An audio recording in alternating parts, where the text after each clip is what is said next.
Назарбаев зияткерлік мектебі дарынды балалар білім алатын еліміздегі халықаралық мәртебесі бар мектеп. Онда оқу ауыл мен қаладағы әрбір дарынды шәкірт үшін таптырмас мүмкіндік.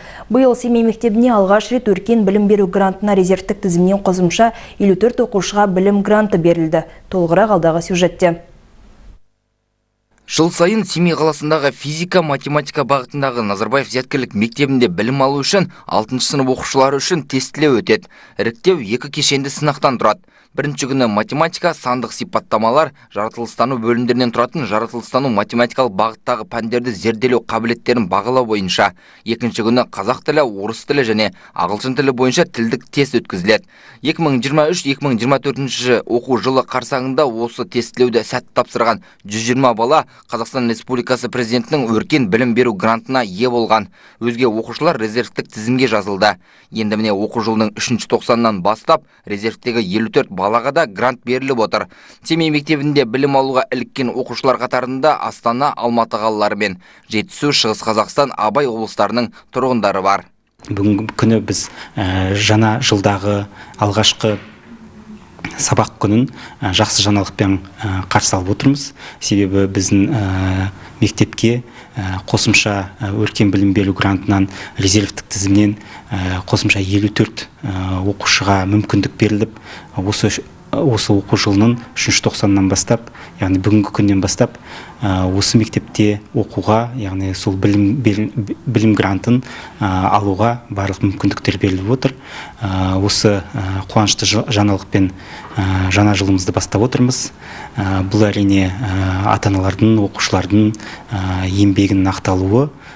Осы оқушылар болашақта біздің мектептің ұсынып отырған барлық мүмкіндіктерін тиімді пайдаланып, өз білімдерін жетілдіреді деген ойдамыз. Назарбаев зияткерлік мектебі халықаралық білім беру стандарттарына сай. Озық мектепте білім алуды армандайтын оқушылар көп. Резервтік топтан грант алуға мүмкіндік берілген оқушылардың қуанышында шек жоқ. Менің Назарбаев мектебіне түсу мақсатым болашаққа көптеген мүмкіндіктер көп. Және де болашақта жақсы мамандық иелері болуға болады. Өзіме ұнады.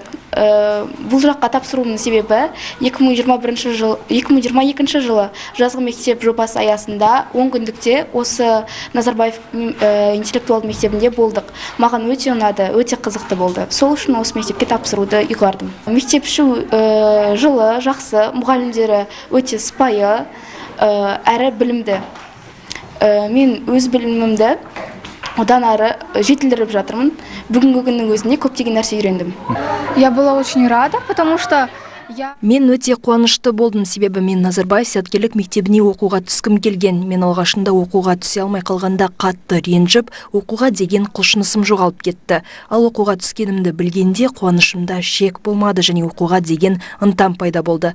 Алдымен ата-анама қоңырау шалып, осы хабарды айтты. Содан кейін олар маған хабарласып, мектепке қабылданғанымды жеткізді. Мен басында бұл өтірік деп ойладым, бірақ содан кейін біз Назарбаев зияткерлік мектебіне барғанда ғана мұның барлығы шын екенін түсіндім. Мен сонда оқитынымды елестеткенімде қатты таң қалдым.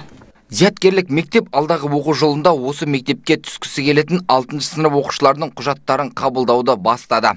Еліміздің үздік білім ұясында оқып, өркен білім беру грантын алуға оқушылардың толық мүмкіндіктері бар. Аслан Ертісбаев, Ертіс Көшерхан, Семей телеарнасы.